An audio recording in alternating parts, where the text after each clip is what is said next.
मैं मुल्तवीस हूँ जनाब कफ़ील अंबर साहब से कि आले रसूल को बुलाएं।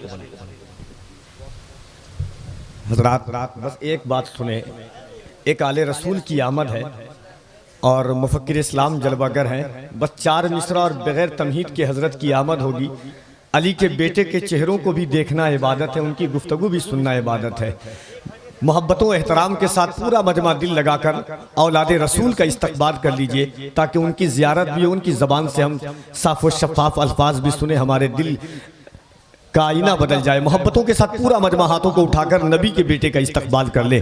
नारे तकबीर, और मोहब्बत से ऐसा लगे कि अली के बेटे का आप इस्तक़बाल कर रहे हैं। नारे तकबीर, नारे रिसालत, दयारे मदीना कॉन्फ्रेंस, हज़रत अल्लामा डॉक्टर सैयद आरिफ इकबाल साहब क़िबला।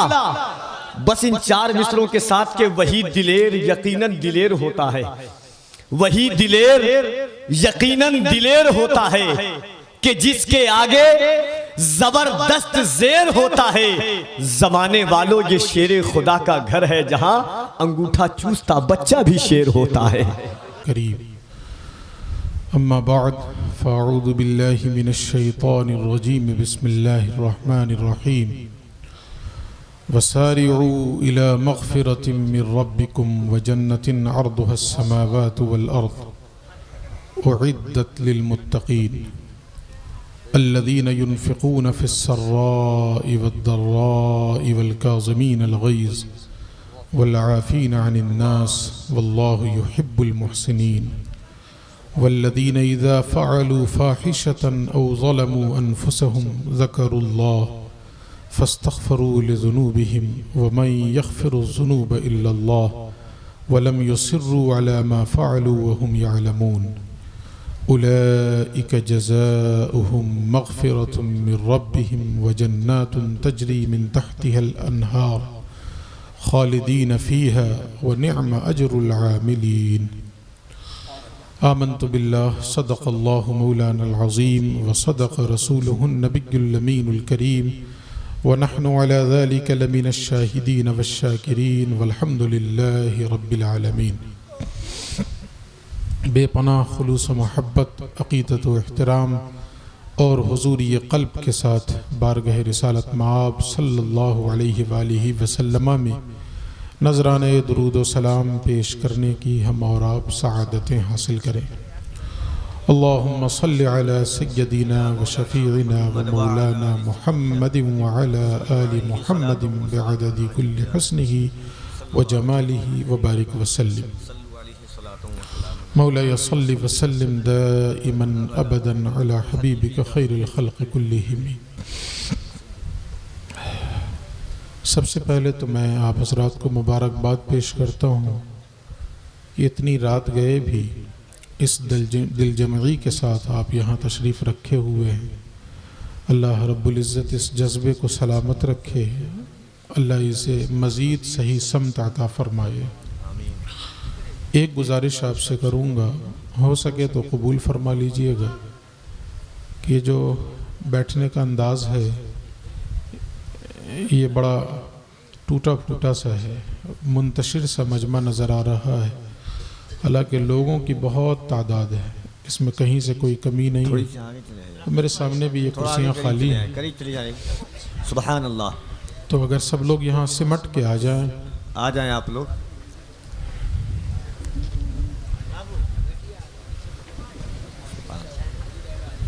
जो लोग हज़रात पीछे हैं उनसे गुजारिश है चले आइए।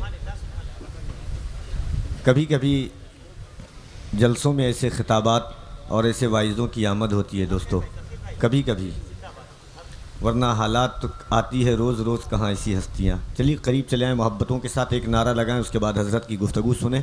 नारे तकबीर, ज़रा बुलंद आवाज़ से दोनों हाथों को उठाकर नारे तकबीर, नारे रिसालत, मज़हब इस्लाम, पैगम्बर इस्लाम, दयारे मदीना कॉन्फ्रेंस, सरज़मीन मुरादपुर, हज़रत अल्लामा डॉक्टर सैयद आरिफ इकबाल साहब क़िबला। बहुत शुक्रिया, अल्लाह आप हज़रात को सलामत रखे। दूसरे इसलिए भी मुबारकबाद पेश करूँगा इंतज़ामिया को कि मुझे याद आता है कि मैं इससे कबल जब आया था तो हज़रत अल्लामा मुफ्ती शमशुद्दीन साहब क़िबला भी तशरीफ़ लाए थे और फिर इस बार आए। तो अगर ऐसे संजीदा ख़तीबों को तसलसल के साथ जलसों में बुलाया जाए तो ये वाकई मुबारकबाद की बात है, वरना इस वक्त जलसों की सूरत हाल क्या है ये किसी से ढकी छुपी नहीं है। मैं तो कभी कभी ये कहने पर मजबूर होता हूँ कि अगर जलसे इसी का नाम है तो फिर जलसों को बंद कर देना चाहिए,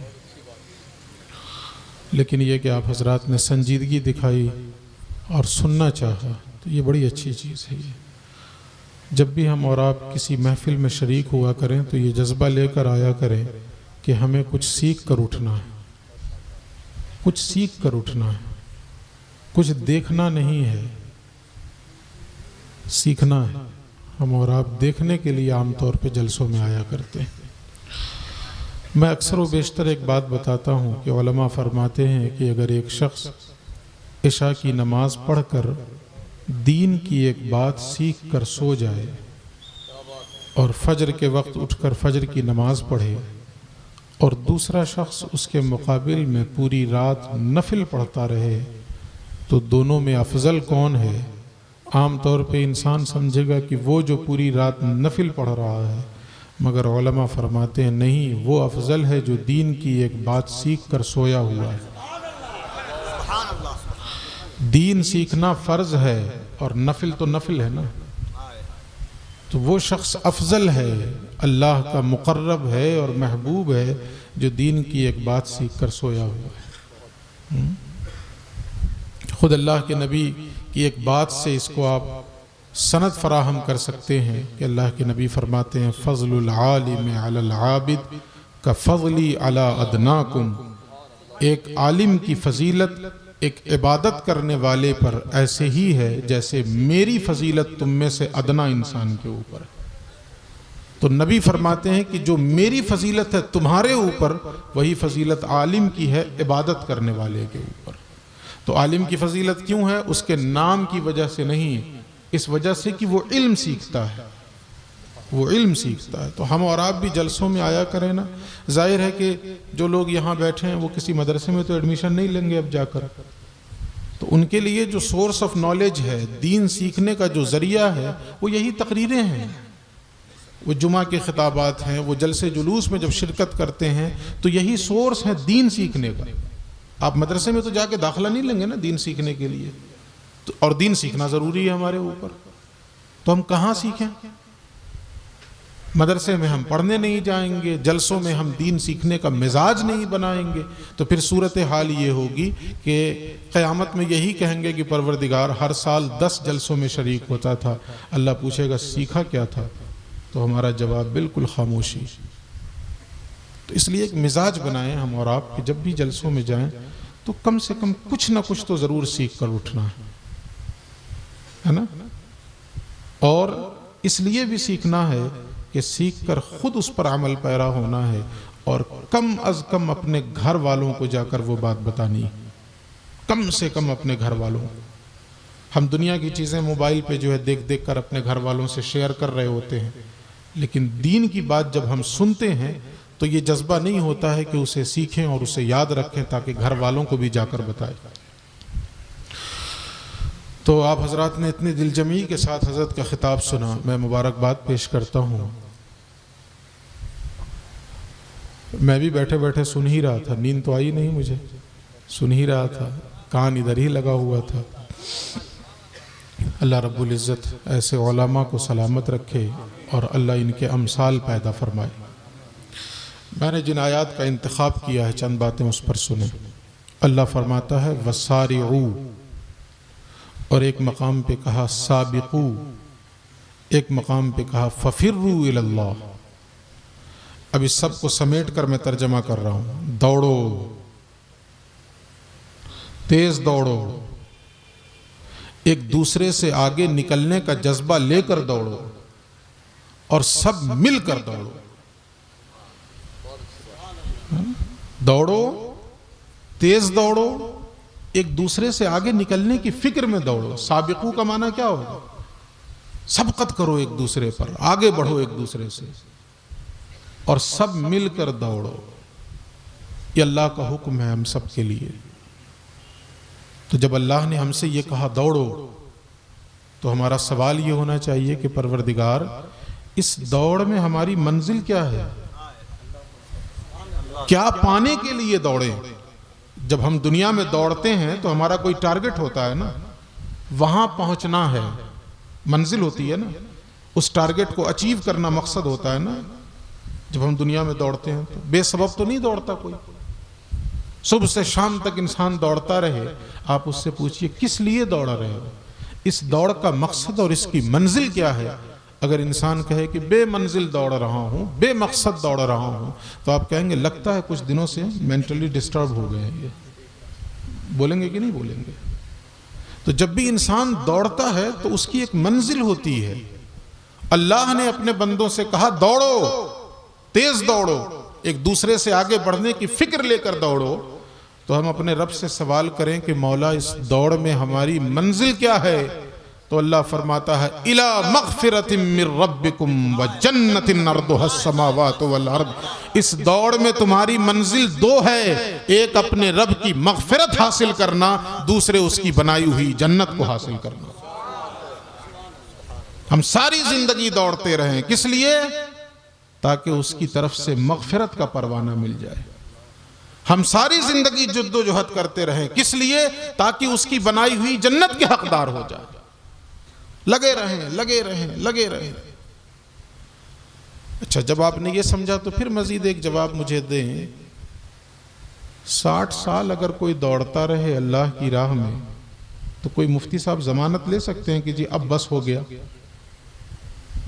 अब मग़फ़िरत भी मिल गई और जन्नत भी मिल गई? कोई जमानत ले सकते हैं? 70 साल कोई हद है इसकी? कब तक दौड़ना है? जब तक सांसों का रिश्ता बाकी है, जब तक अल्लाह रब्बुल इज्जत ने सांसें बाकी रखी हैं, हर हर सांस को उसकी राह में लगाते रहो, लगाते रहो, लगाते रहो। किस सोच के साथ? तो फारसी का शेर है मजनू सिफतम दर बदरम खाना बखाना शायद के बबीनम रुखे लैला बहाना। मजनू सिफतम दर बदरम खाना बखाना, मैं दीवाना हूं, मैं दीवाना हूं। एक एक दरवाजे को जाके खटखटाता हूं, एक एक घर के पे जाके दस्तक देता हूं। क्यों? शायद के बबीनम रुखे लैला बहाना, ताकि किसी दरवाजे से लैला की सूरत नजर आ जाए। तो बंदे मोमिन का काम यह होना चाहिए कि सारी जिंदगी अल्लाह की राह में जिद्दोजहद करता रहे, ताकि किसी सूरत उसकी तरफ से मग़फ़िरत का परवाना आ जाए, निजात का परवाना मिल जाए। हम दौड़ते कितना है? हम तो चांस लेते हैं, चांस लेते हैं। अल्लाह की राह में हमारी सही कितनी होती है, हमारी जिद्दोजहद कितनी होती है? ना ना, हम तो चांस लेते हैं। स्टेज से किसी ने कहा कि देखो भाई, एक मर्तबा सुभान अल्लाह कहने से आधा मीज़ान अमल भर जाता है, और अगर किसी ने अल्हम्दुलिल्लाह भी कह दिया तो मीज़ान पूरा भर जाता है। बिल्कुल हदीस की तर्जमानी है ये, सुभान अल्लाह निस्फुल मीज़ान वल्हम्दुलिल्लाह तमलउ, कि सुभान अल्लाह आधा मीज़ान है और अल्हम्दुलिल्लाह उस मीज़ान को मुकम्मल कर देता है। तो जब हमने ये सुना तो हमने चांस मार लिया कि सुबह से शाम तक अल्लाह की नाफरमानी करते रहो, और जब वक्त मिले तो सोने से पहले एक मर्तबा सुभान अल्लाह कह लो और अल्हम्दुलिल्लाह कह लो। क्या इससे काम हो जाएगा? हदीस पे ईमान है हमारा।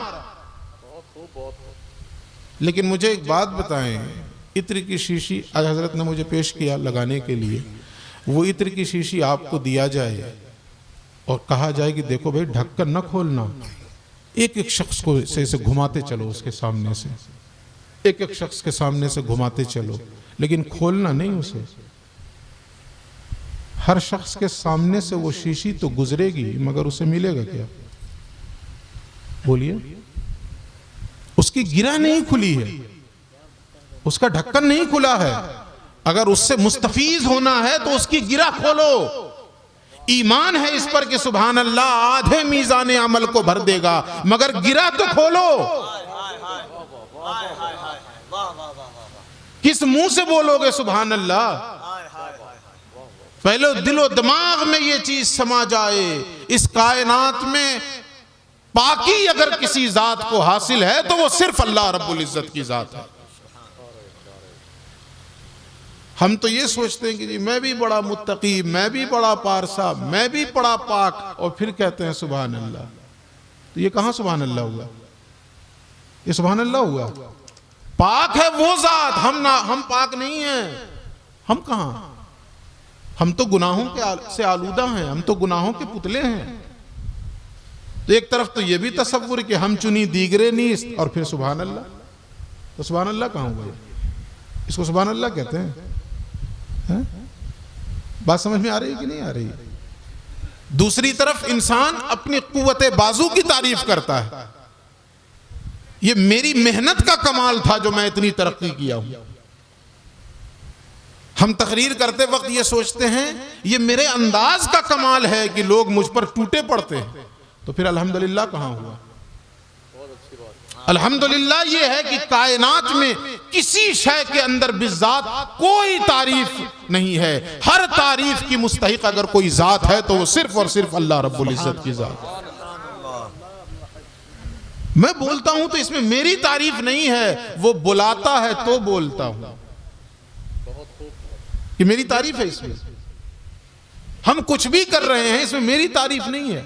हम सुबह से शाम तक अपनी तारीफ भी करते रहते हैं और उसके बाद कहते हैं अल्हम्दुलिल्लाह अल्हम्दुलिल्लाह अल्हम्दुलिल्लाह। तो हुआ कहां अल्हम्दुलिल्लाह?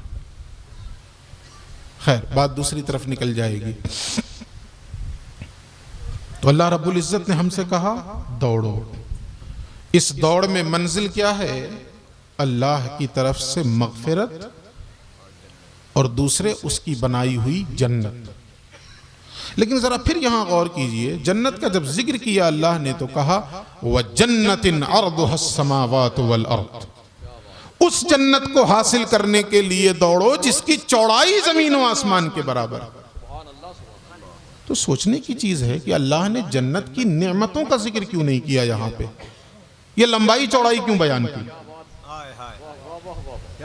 नेमत का जिक्र करता ना, ताकि बंदों को और आरजू पैदा होती, लालच पैदा होती। मिसाल के तौर पे नूर आलम भाई मुझे बुलाएं और कहें जी मौलाना साहब रात यहीं रुक जाइएगा, तो मैं कहूँगा नहीं जी मुझे बड़ी परेशानी होती है, मैं लौट जाऊँगा। तो अगर ये कहें कि मैं आपको 20 बाई 20 का कमरा दे दूंगा, तो मैं कहूँगा मुझे क्या करना उस 20 बाई 20 के कमरे में, मैं लौटूंगा यहाँ से वहाँ तक उसमें। अगर कमरे की लंबाई चौड़ाई का बयान करें तो उससे मुझे क्या? अपने यहाँ एक मुहावरा बोलते हैं कि बेल पका तो कौवे के बाप का क्या। अगर लंबा चौड़ा मुझे रूम दे दिया जाए तो उससे क्या मुझे आराम मिलेगा?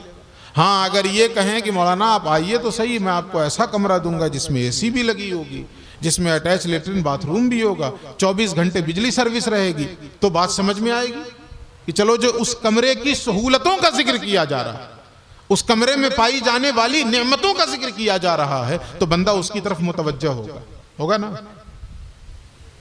अल्लाह रब्बुल इज्जत जब अपने बंदों को उभार रहा है कि मेरी बनाई हुई जन्नत को हासिल करने के लिए दौड़ो, तो वहां किसी नेमत का जिक्र नहीं कर रहा कि मेरी जन्नत ऐसी होगी जिसमें दूध की नहरें बह रही होंगी, जिसमें शहद की नहरें बह रही होंगी। वलकुम फीहा मा तश्तही अनफुसकुम, हमने वो जन्नत बनाई है कि उस जन्नत में तुम जिस चीज की आरजू करोगे वो चीज तुम्हें अता कर दी जाएगी।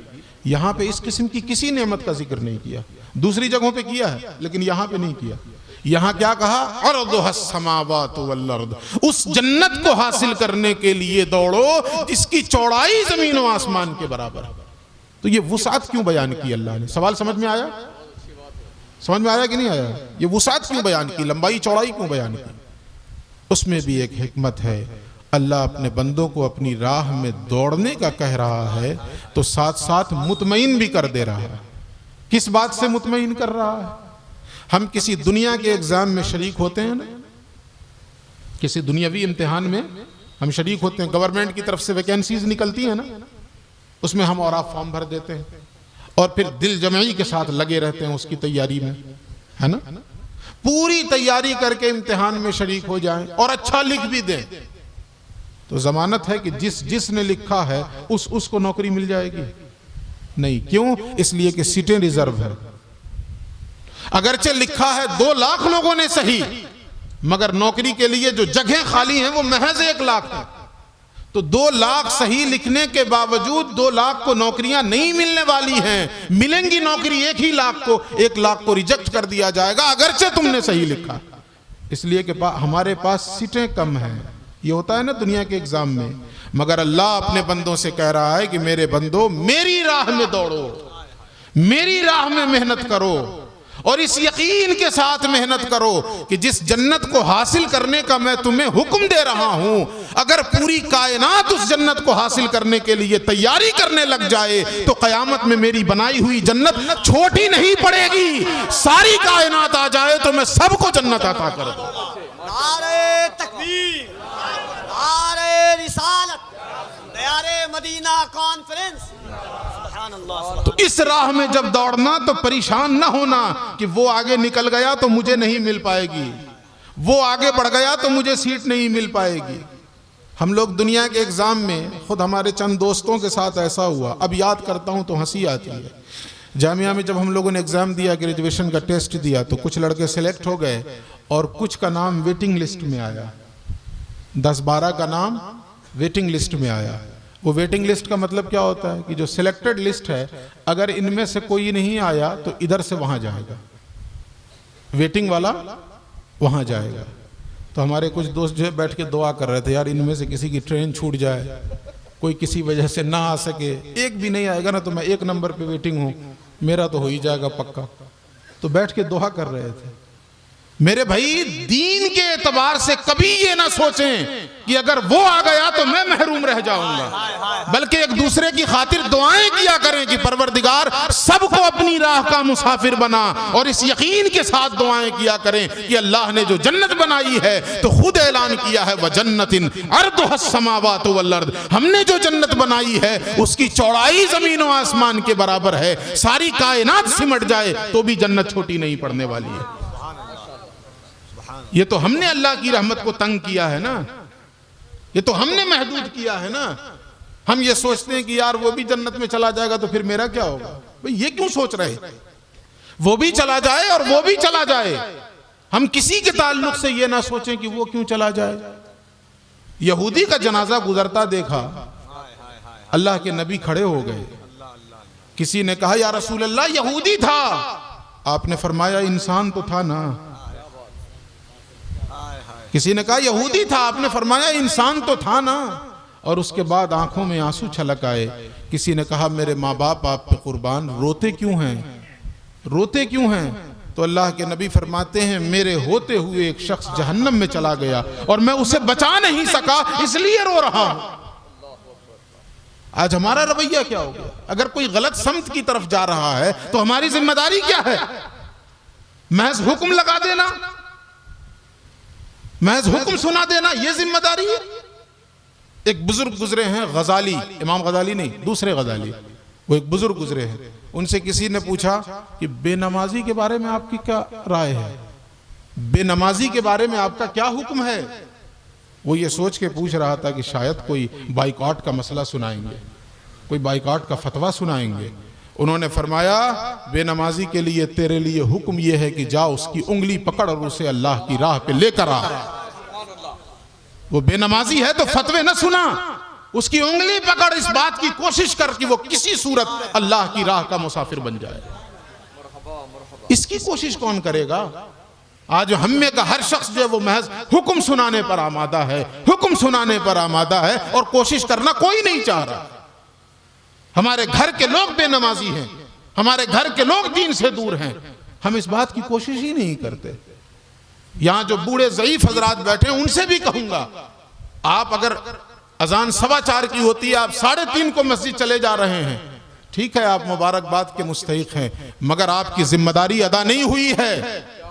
मैं कहूंगा 4:15 की अजान होती है, आप 4:15 ही पे जाएं, मगर अपने बच्चों की भी उंगली पकड़ के मस्जिद ले जाएं।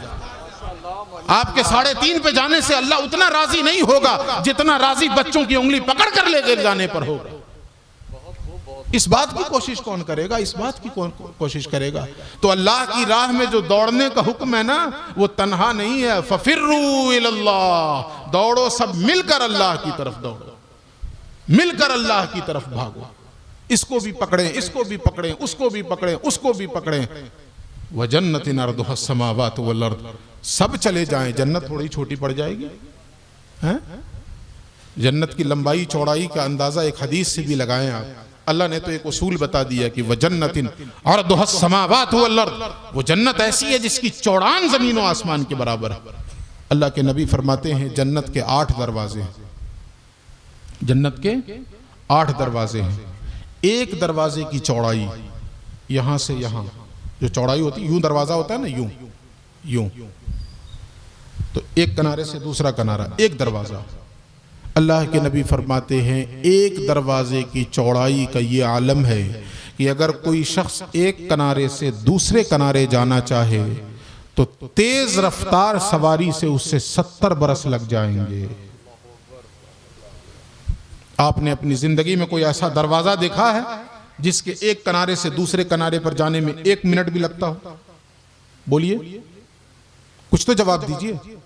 कोई ऐसा दरवाजा देखा कि जिसके एक किनारे से दूसरे किनारे जाने पे 1 मिनट भी लगता हो? लाल किला भी चले जाएं तो उसके दरवाजे के एक किनारे से दूसरे किनारे जाने में सेकंड लगेंगे, सेकंड। लेकिन अल्लाह के नबी फरमाते हैं जन्नत का दरवाजे का आलम यह है कि एक दरवाजे की चौड़ाई अगर उसके एक किनारे से दूसरे किनारे तक इंसान जाना चाहे तो तेज रफ्तार सवारी, पैदल नहीं, तेज रफ्तार सवारी से 70 साल लग जाएंगे। भाई थोड़ा इधर तवज्जो कीजिए, इधर अल्लाह के वास्ते आप कोई ऐसी हरकत ना कीजिए जिससे महफिल की बेअदबी हो, खुदा के वास्ते आप बुरा ना मानेंगे। तो अब आप अंदाजा करें जब एक दरवाजे की चौड़ाई ये है तो इस तरह के कितने दरवाजे हैं? 8। अब उसी से अंदाजा कर लें कि जन्नत कितनी बड़ी होगी। लेकिन हाँ, इसके साथ साथ ये भी यकीन रखें कि अल्लाह ने जन्नत इतनी वसी बनाई है कि सारी दुनिया उसमें समा सकती है, तो जहन्नम भी अल्लाह ने इतनी बड़ी बनाई है कि पूरी कायनात अगर अल्लाह की बागी हो जाए तो अल्लाह सबको उठा के जहन्नम में झोंक दे। जहन्नम छोटी नहीं पड़ेगी कि कुछ लोग इसलिए जहन्नम में जाने से बच जाएंगे कि सीटें फुल हो गई। ये भी समझ लें आप, जहन्नम भी छोटी नहीं पड़ेगी।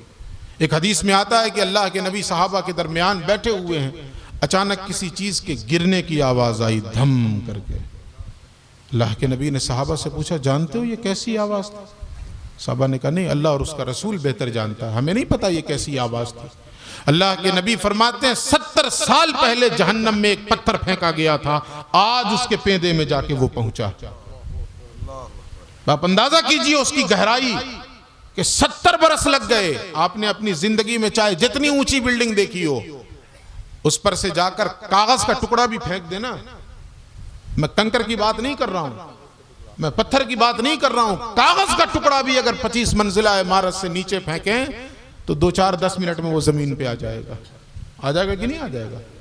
और कंकर फेंके तो उसी तेजी के साथ, पत्थर फेंके तो मजीद तेजी के साथ। अल्लाह के नबी फरमाते हैं बड़ा पत्थर था ना, जब भी तो धम की आवाज आई।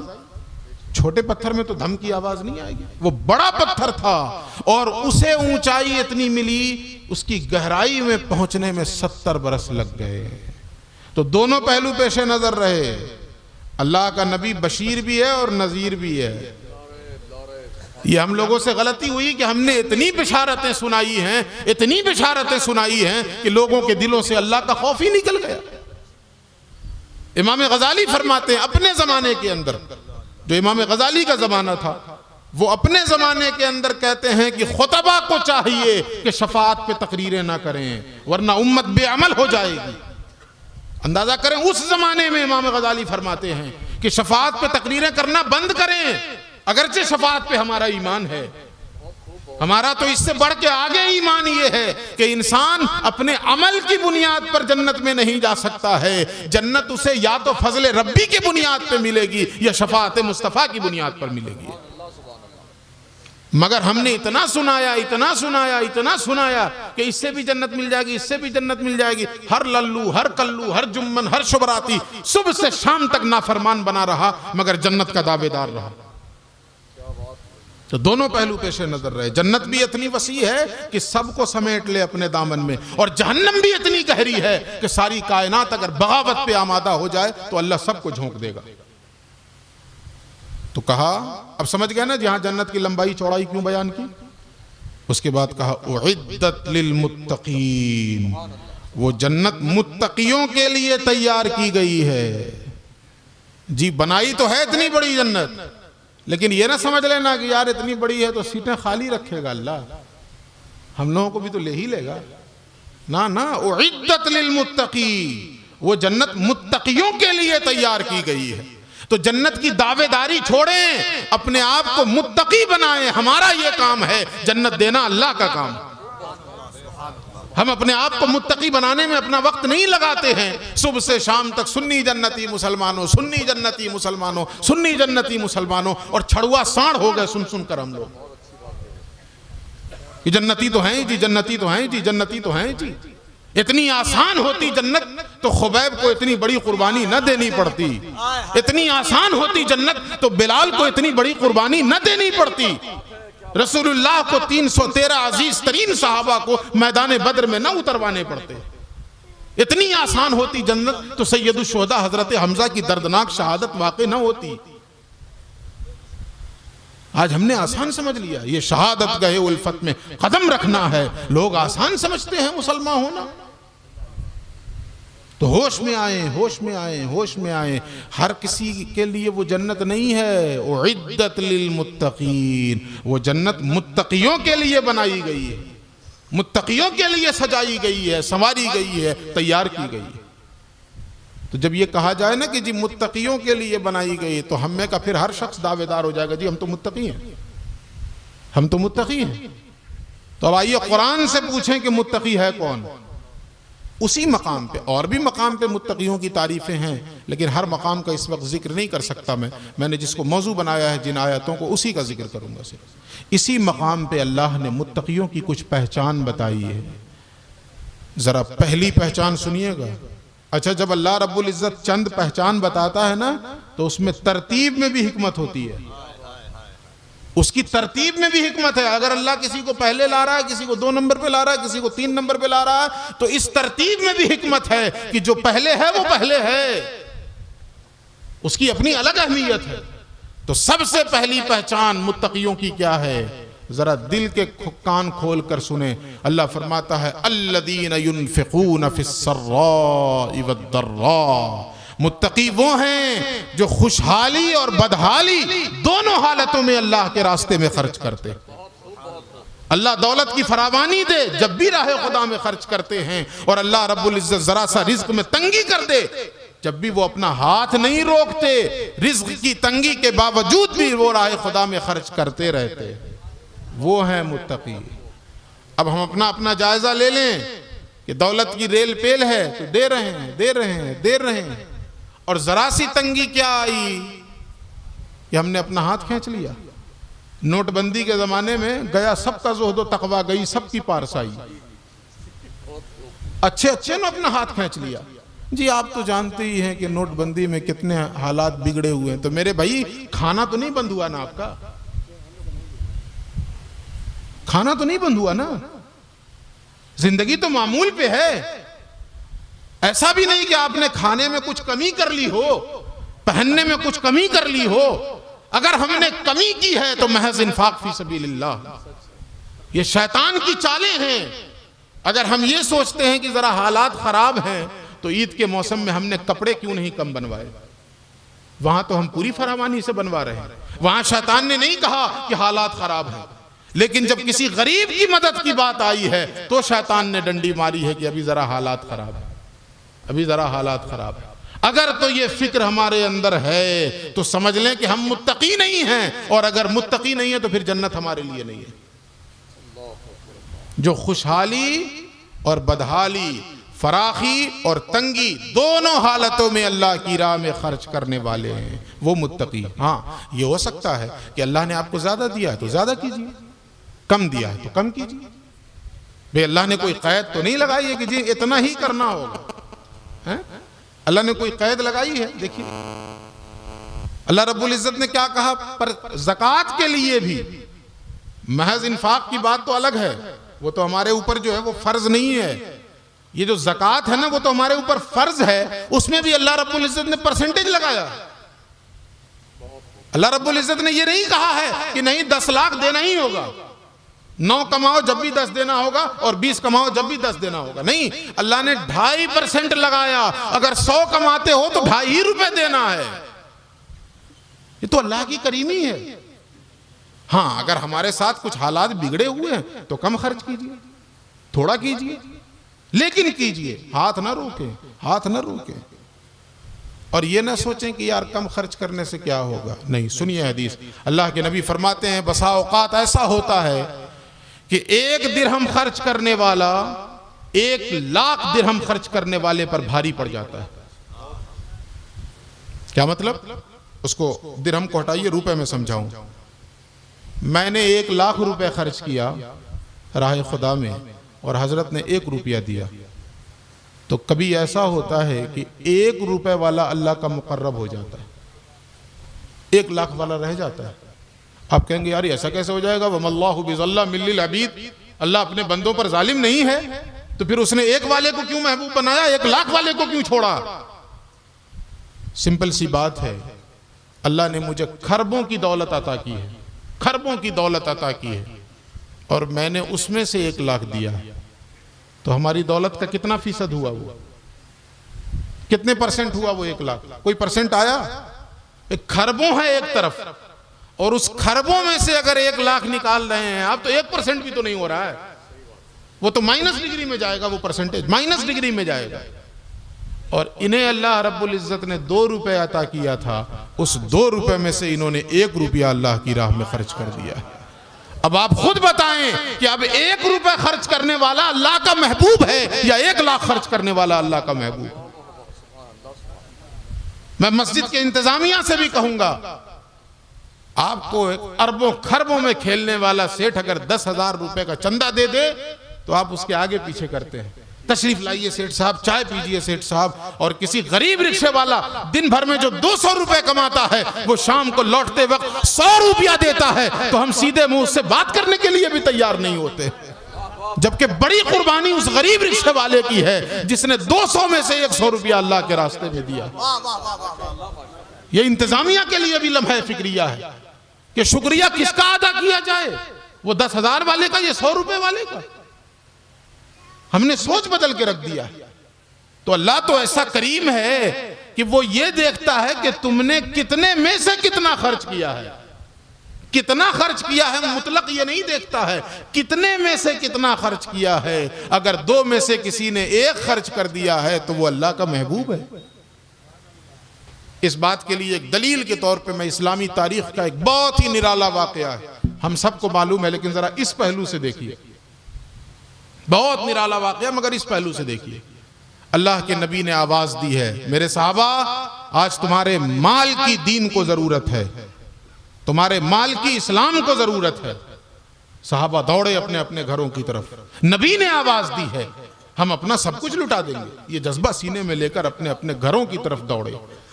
हजरत उस्मान लेकर आए। क्या लेकर आए? जरा तवज्जो से सुनिएगा।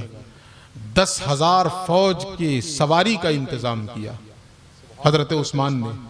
10,000 फौज की सवारी का इंतजाम किया। मामूली चीज है? आज हमारे बेटे की शादी हो और 200 बारात लेकर जाना हो तो उस बारात के लिए सवारी का इंतजाम करने में हमारे पसीने निकल आते है या नहीं? अगर 200 बारात हो तो उसकी सवारी का इंतजाम करने में हमारे पसीने निकल आते हैं। और हजरत उस्मान गनी ने 10,000 फौज की सवारी का इंतजाम किया और फिर 10,000 फौज के लिए राशन का इंतजाम किया। वो राशन रखे कहां जाएंगे उसका इंतजाम किया, वो राशन बनाए कहां जाएंगे उसका इंतजाम किया। और इतने पर भी बस नहीं किया, 7,000 दीनार नकद लेकर रसूलुल्लाह की खिदमत में आ गए। यानी ये सारी चीजें तो सामान की शक्ल में, और 7,000 दीनार नकद। वो दीनार उस जमाने में सोने का सिक्का हुआ करता था भाई। वो नकद लेकर रसूलुल्लाह की खिदमत में और ला के रसूलुल्लाह के सामने यूं कदमों में डाल दिया। अल्लाह के नबी की खुशी का अंदाजा लगाएं कि यूं यूं हाथों से करते थे उन दीनारों को, जैसे हम किसी दाने को ऐसे ऐसे चलाते हैं ना, जब किसान बहुत ज्यादा खुश होता है तो वो अपने दानों को यूं यूं उठाता है तो उसकी आंखें ठंडी होती हैं उस किसान की। अल्लाह के नबी की खुशी का आलम यह है कि यूं यूं इन दीनारों को उठाते हैं और एक ही बात फरमाते हैं, उस जात की कसम जिसने मुझे नबी ये बरहक बनाकर भेजा है, उस्मान आज के बाद जिंदगी में कोई अमल न भी करें जब भी जन्नत उन पर वाजिब हो गई। इतनी बेनजीर कुर्बानी थी हजरत उस्मान गनी की। यही वो मौका था कि जब हजरत उमर भी दौड़े अपने घर को और ये सोच सोच कर दौड़े कि आज मौका है खत्ताब के बेटे के लिए कि वो नेकियों में अबू बकर से बाजी मार ले जाए। चूंकि मेरे पास जरा दौलत की भी फरावानी है और अबू बकर के पास इस वक्त हालात अच्छे नहीं है, तंगी है, तो आज मौका मिला है। सारी जिंदगी इस कोशिश में लगा रहता हूं कि अबू बकर से नेकियों में आगे बढ़ जाऊं, सबकत ले जाऊं। अब जरा पीछे आ जाइए, जो मैंने आपको शुरू में कहा था, एक दूसरे से आगे बढ़ने का जज्बा लेकर दौड़ो। मैंने शुरू में कहा था ना, एक दूसरे से आगे बढ़ने की फिक्र में दौड़ो। उमर भी दौड़े हैं अपने घर की तरफ, रसूलुल्लाह ने माल मांगा है, हमें रसूलुल्लाह की खिदमत में माल का नजराना पेश करना है, तो ये सोच सोच कर दौड़ रहे हैं, आज अबू बकर से आगे निकलूंगा, आज अबू बकर से बाजी मार ले जाऊंगा। घर गए, जो कुछ साजो सामान था उसे इकट्ठा किया, 2 हिस्सों में तकसीम किया, आधा घर वालों के लिए छोड़ा, आधा रसूलुल्लाह की खिदमत में खुशी खुशी लेकर आ रहे हैं, सर पे उठाए हुए गट्ठर। आज तो बाजी मार ले गया मैं, आज तो बाजी मार ले गया मैं।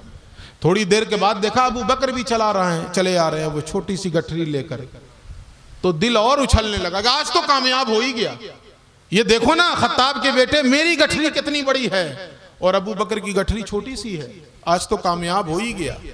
दिल दिल में खुश हो रहे हैं, मगर रसूलुल्लाह ने जब सवाल किया है ना, तो सवाल का अंदाज ही बदल दिया, अंदाज ही बदल दिया सवाल का। इस मौके पर सवाल क्या होता है, कितना लाए हैं, यही तो सवाल होता है ना। भाई मस्जिद का चंदा हो और आप बंद लिफाफे में कुछ ले जाकर सेक्रेटरी साहब के हाथ में दे दें, या जलसे का चंदा कर रहे हो नूर आलम भाई के हाथ में दे दें, तो यही तो पूछेंगे ना कितना है इसमें, यही पूछेंगे ना। ये तो नहीं पूछेंगे कि अलमारी में कितना रख के आए हैं, ये पूछेंगे। और अगर कोई आप जाकर एक लिफाफा पेश करें कि ये मेरी तरफ से छोटा सा नजराना कबूल कर लीजिए, और कोई जवाब में कहे घर में कितना है और बैंक में कितना बैलेंस है, आप कहेंगे लगता है इसकी नीयत दुरुस्त नहीं, ये आदमी दुरुस्त नहीं, वो भी लिफाफा वापस लेके भाग जाएंगे। तो इस मौके पर सवाल यही होता है ना कि कितना लाए, ये सवाल नहीं होता है ना कि कितना छोड़ कर आए, ये होता है सवाल, नहीं होता है। मगर जब हजरत उमर दिल ही दिल में खुश हो रहे हैं, अल्लाह के नबी ने जो सवाल का अंदाज बदला है ना, वो सवाल ही से हजरत उमर की खुशियों पे पानी फिर गया। वो समझ गए कि अब गया मैं, वो दिल ही दिल में सोचने लगे खत्ताब के बेटे की ये मजाल नहीं है कि वो नेकियों में अबू बकर से आगे बढ़ जाए। और नबी ने सवाल क्या किया है, ये पूछा नहीं कि उमर कितना लाए हो, बल्कि पूछते हैं मा तरकत ली अहलिका या उमर, ऐ उमर घर वालों के लिए क्या छोड़कर आए हो ये बताओ, क्या लेकर आए हो ये ना बताओ, क्या छोड़कर आए हो ये बताओ। हजरत उमर बुझे हुए दिल से समझ गए कि मैं तो गया, मैं अबू बकर से आगे नहीं जा सकता। बुझे हुए दिल से कहा या रसूल अल्लाह, घर में जो कुछ था ना उसे 2 हिस्सों में तकसीम किया हूँ, एक आपकी खिदमत में लाया हूँ, एक घर वालों के लिए छोड़ आया हूँ। अब रसूलुल्लाह मुस्कुरा के अबू बकर को देखते हैं और पूछते मा तरकत ली अहलिका या अबा बकर, अबू बकर तुमने क्या घर वालों के लिए छोड़ा है। हजरत अबू बकर ने जो जवाब दिया है ना, सुबह क़यामत तक के लिए हमारे लिए मिसाल राह है, हमें वो हौसला फराहम करने वाला जवाब है, हमारे जज्बात को बरंगेख्ता कर देने वाला जवाब है, वो जवाब सोने के कलम से लिखे जाने के काबिल जवाब है। जब पूछा अल्लाह के नबी ने अबू बकर तुमने क्या छोड़ा है, तो कहते हैं तरक्तुल्लाह व रसूलह, ए अल्लाह के रसूल घर में जो कुछ था वो आपके कदमों में ले आया हूं और घर वालों के लिए अल्लाह और उसके रसूल को छोड़ आया हूं। नारे तकबीर, नारे रिसालत, नारे मदीना कॉन्फ्रेंस। कहा घर वालों के लिए अल्लाह और उसके रसूल को छोड़ आया हूं। इधर अबू बकर के ये जवाब निकले हैं, उधर जिब्रील आए हैं और जिब्रील आके कहते हैं या रसूल अल्लाह, अल्लाह ने आपके अबू बकर को सलाम भेजा है। अंदाजा करें किसकी कुर्बानी कबूल हुई है ज्यादा, कौन बड़ा महबूब इलाही बना है, कौन बड़ा मुकर्रब बना है? अल्लाह के नबी से आगे जिब्रील कहते हैं कि अल्लाह ने आपके अबू बकर को सलाम भेजा है। और इसी पर बस नहीं, आगे कहा ए रसूलुल्लाह, अल्लाह ने ये पूछवाया है आपसे कि आप अबू बकर से पूछें कि अबू बकर मुझसे राजी है कि नहीं है। सारी दुनिया इस बात की कोशिश करती है कि रब मुझसे राजी हो जाए, और रब पूछवा रहा है कि अबू बकर मुझसे राजी है कि नहीं है। जब रसूलुल्लाह ने ये कहा है ना कि अबू बकर तेरा रब तुझसे पूछ रहा है कि तू अपने रब से राजी है कि नहीं है, तो हजरत अबू बकर की चीखें निकल गई और कहते हैं, रोकर कहते हैं रसूलुल्लाह को, या रसूलुल्लाह आप गवाह रहे, मैं अपने रब से राजी हूं, मैं अपने रब से राजी हूं। तो भाई थोड़ा था, थोड़ा खर्च किया था ना अबू बकर ने, तो सलाम किसको आया? अगरचे उस्मान की भी कुर्बानी मकबूल है, उमर की भी कुर्बानी मकबूल है, मगर सलाम उमर और उस्मान के लिए नहीं आया है, सलाम अबू बकर के लिए आया है, जिन्होंने थोड़ा किया है। इसलिए कभी ये ना सोचें कि जी मेरे पास तो थोड़ा है, मैं क्या दे सकता हूं। जो थोड़ा है उसी में से अल्लाह के रास्ते में खर्च करें।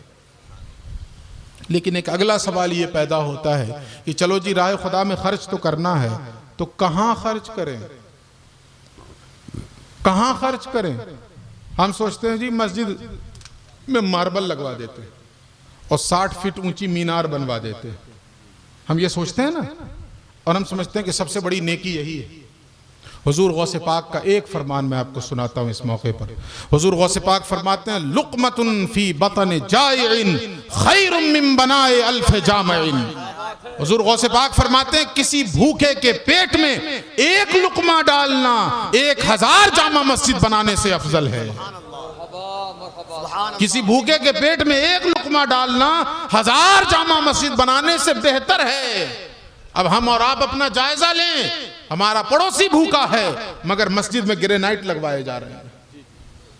वो पड़ोसी कोई भी हो, मुस्लिम हो या गैर मुस्लिम हो, वो गैर मुस्लिम था तो उसकी तो और जरूरत पूरी करनी थी ताकि इसी बहाने वो इस्लाम से करीब हो जाए। मस्जिद का ग्रेनाइट उसे इस्लाम की दावत नहीं दे सकता है, लेकिन 2 वक्त की रोटी का इंतजाम उसे इस्लाम की तरफ सोचने पर मजबूर कर सकता है। आज हमारा रवैया क्या हो गया? हमारी मीनारें आसमान को छू रही हैं मगर इलाके के लोग भूखे हैं। हमारे बच्चों को ईद के मौके पर 10-10 जोड़े में भी उनका पेट नहीं भरता है, और हमारे पड़ोसी को एक जोड़ा अच्छा मैसर नहीं। और हम सोचते हैं कि हमने बड़ी खिदमत कर ली है और बहुत अल्लाह के रास्ते में खर्च कर लिया है। पहले इनकी जरूरतें पूरी करें जो तरतीब में होना चाहिए। अलअव्वल फलअव्वल, जो पहले है उसका हक पहले है। पहले उन भूखों की पेट की आग बुझाइए, उसके बाद मस्जिदों को आरास्ता कीजिए, तब जाके अजर मिलेगा। और पड़ोसियों को भूखा छोड़कर अगर मस्जिदें अच्छी आलीशान बनाई गई, कुछ नहीं मिलने वाला। और सुनिए कहां तक हुजूर गौसे पाक की निगाह काम कर रही है। फरमाते हैं, एक तो फरमाया कि 1000 जामा मस्जिद बनाने से अफजल क्या है? किसी भूखे के पेट में एक लुकमा डालना। अच्छा, यहाँ पे एक बात और मुझे बार बार जहन में आता है तो मैं अपने तरफ से उसका जवाब निकालता हूँ। हुजूर गौसे पाक ने ये क्यों नहीं कहा कि भूखे को पेट भर खाना खिलाना, बल्कि कहा एक लुकमा डालना उसके पेट में, एक लुकमा। ये नहीं कहा भर पेट खाना खिलाना। यानी कोई शख्स ये कहकर पीछे न हटे कि मेरे पास इतनी कैपेसिटी नहीं है कि मैं उसे भर पेट खिला सकूं। तुम्हारे पास इतनी कैपेसिटी नहीं है कि भर पेट खिला सको। एक बिस्किट तो देने की कैपेसिटी है ना, 1 रुपये का एक बिस्किट मिल जाता है, वो तो दे दो किसी भूखे को। ये कहकर पीछे ना हटो कि जी मैं इतना नहीं खिला सकता, 50 रुपए मेरे पास नहीं है कि मैं उसे भर पेट खाना खिलाऊं। तो हुजूर गौसे पाक ने कहा ही नहीं भर पेट है, लुकमतुन, एक लुकमा, एक लुकमा, यही मैसर हो सके तो यही उसके पेट में डाल दो। ये 1000 जामा मस्जिद बनाने से ज्यादा बेहतर है। और उसके बाद कहा काबे को गिलाफ चढ़ाने से भी ज्यादा बेहतर है। किसको गिलाफ चढ़ाने से? काबे को। तो इसी से अंदाजा लगा लीजिए कि अगर हम अजमेर जाके 10,000 की चादर चढ़ा रहे हैं, तो जब काबे को गिलाफ चढ़ाने से ज्यादा अफजल किसी भूखे के पेट में एक लुकमा डालना है, तो किसी बुजुर्ग की मजार पे चादर पर चढ़ाने से तो बदरजे औला ज्यादा अफजल है। आज हमारा दीन क्या हो गया? हमारे अपने रिश्तेदार भूखे हैं, हमारी अपनी भतीजी की शादी है और भाई उम्मीद लगाया हुआ है हमारा कि मेरे भाई को अल्लाह ने दौलत से नवाजा है, वो जरूर हमारी बड़ी मदद करेगा। मगर अगर भाई मजबूरन दरवाजे पे दस्तक भी दे देना तो हम तिरछी नजर से उसे और टेढ़ा जवाब देते हैं कि मेरे घर में कोई पेड़ लगा है पैसे का। और जाके अजमेर शरीफ 10,000 की चादर चढ़ा के आ रहे हो, ये सोचते हो कि गरीब नवाज की रूहानियत खुश हो जाएगी? किसी कीमत पे खुश नहीं हो सकती है। मैं तो साफ कहूंगा, अजमेर न भी जाओ, अपनी उस गरीब भाई की बेटी की शादी में मदद कर दो। सिर्फ गरीब नवाज नहीं, जुमला औलिया किराम की रूहानियत मुतवज्जा हो जाए। सुभान अल्लाह, नारे तकबीर, नारे रिसालत।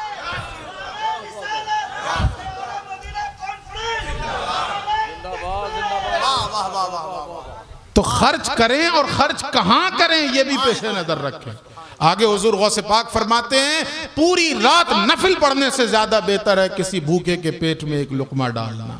आगे फरमाते हैं, नंगी तलवार लेकर अल्लाह की राह में जिहाद करने से भी ज्यादा अफजल है किसी भूखे के पेट में एक लुकमा डालना। और उसके बाद आखिरी जो जुमला है ना, वो बड़ा ही खूबसूरत है। फरमाते हैं, अगर तुमने किसी भूखे के पेट में लुकमा डाला, जूं ही वो लुकमा उसके पेट में गया, इधर वो लुकमा उसके पेट में गया, इधर अल्लाह रब्बुल इज्जत तेरे पूरे वजूद को सूरज से भी ज्यादा मुनव्वर फरमा देगा। तेरे वजूद के अंदर रूहानियत का नूर उतार देगा अल्लाह रब्बुल इज्जत, बशर्ते कि तू किसी गरीब की मदद तो कर, किसी भूखे की मदद तो कर।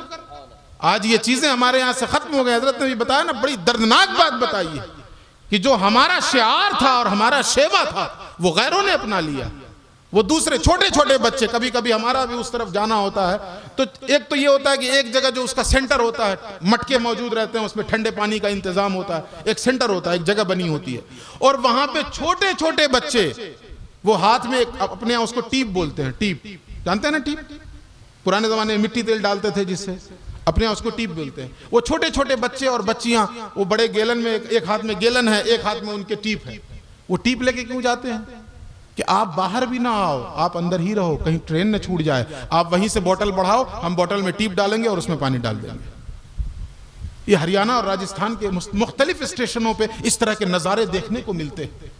तो जिस कौम को इन चीजों पर अजर और सवाब की जमानत दी गई थी, उस कौम ने इससे रिश्ता तोड़ लिया, उस कौम ने इससे रिश्ता तोड़ा। इन्ना लिल्लाहि व इन्ना इलैहि राजिऊन। तो कहा अल्लाह रब्बुल इज्जत ने, मुत्तकी कौन है? जो खुशहाली और बदहाली दोनों हालतों में अल्लाह के रास्ते में खर्च करने वाला है। अभी बहुत सी निशानियां बाकी हैं, लेकिन मेरा वक्त हो गया है। मैं बहुत माजरत चाहूँगा इंशाअल्लाह अज़ीज़। यार जिंदा, सोहबत बाकी। आप हजरात पूरे इत्मीनान के साथ, पूरे सुकून के साथ बैठे। मुमताज़ व मोहतरम सना खान रसूल मोहतरम सोहराब कादरी और मोहतरम उवैस रज़ा साहिबान, इन दोनों हजरात से आप हजरात भरपूर नातिया कलाम समाअत फरमाएंगे। आप हजरात तशरीफ़ रखें और अपने ज़ौक़ को तस्कीन पहुँचाएँ। वाखिरु दावाना अनिल हम्दुलिल्लाहि रब्बिल आलमीन। अस्सलामु अलैकुम व रहमतुल्लाहि व बरकातुहू।